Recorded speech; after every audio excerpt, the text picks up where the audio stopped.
Good morning, everyone. I don't know who this message is for, but since you landed on it, it must be for you.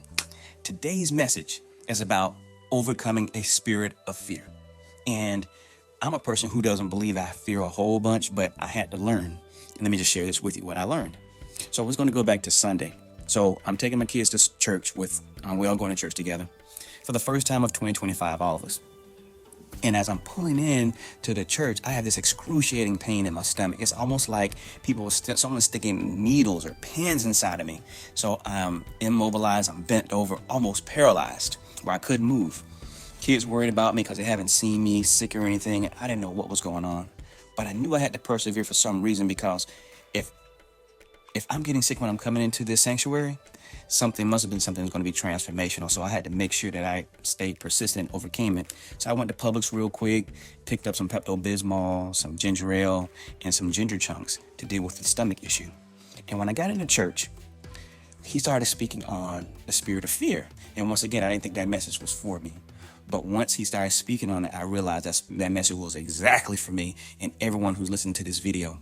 Because the spirit of fear is nothing physical. It's not like we're worried about someone shooting us or get into a fight or something like that. But the spirit of fear is in the mind.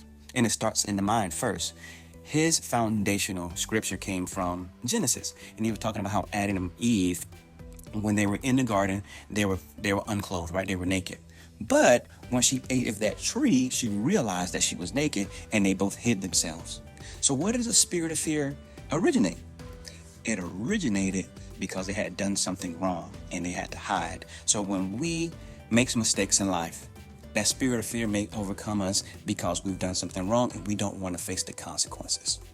So that's me, that's you, and we just got to realize what it is. So if you've told a lie, I've told a lie. Have I not been transparent? I've not been transparent. Have I had the imposter syndrome? I've had imposter syndrome. Have I been afraid of heights? It's going to be a plethora of different things. But there's a foundational scripture that tells us that we should not have a spirit of fear. And that is 2 Timothy 2:7.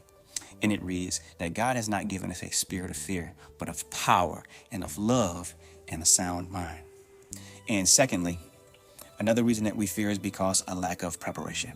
So if we feel that we're not prepared for a speech, we're not prepared to give a presentation, or we're not prepared to have that conversation with our significant other by the mistake that we possibly made, we fear those consequences. So let's all get better in that. And I'll be transparent with you on this one. I have a healthy fear of doing these videos. You know why?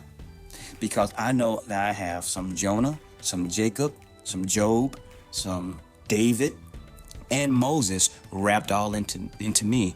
I don't really feel that I'm the one to give these messages, because I have made mistakes and I have had that spirit of fear. But the Lord told me to get ahead and do it anyway. So I'm listening, and my hope is that me sharing these messages with you gives you the ammunition that you need to press forward.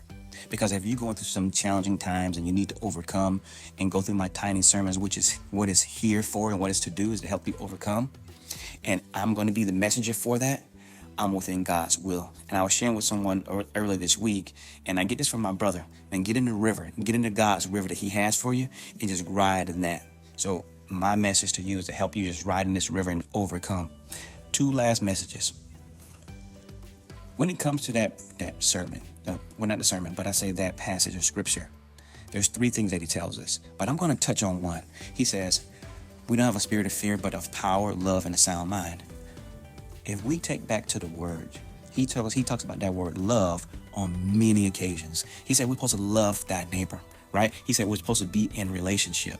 So my word for everyone today is, if you really want to overcome, if you really want to see transformative change, love on the people that are around you. And I'll say the last thing that helps me get to that point. My relationship with my oldest daughter has been transformational in the last couple months. It's been really improved, and we had kind of fallen out a little bit, which can happen, but we've come back around and we spend a lot more time talking and spending time together. So the reason that you may be going through is maybe because he's trying to repair something in your life that's been broken a long time. And I have to say this, I don't like when people tell it to me, but oftentimes when you go through a season being in the valley, a season being in that desert, is because he's trying to get something out of you so he can prepare you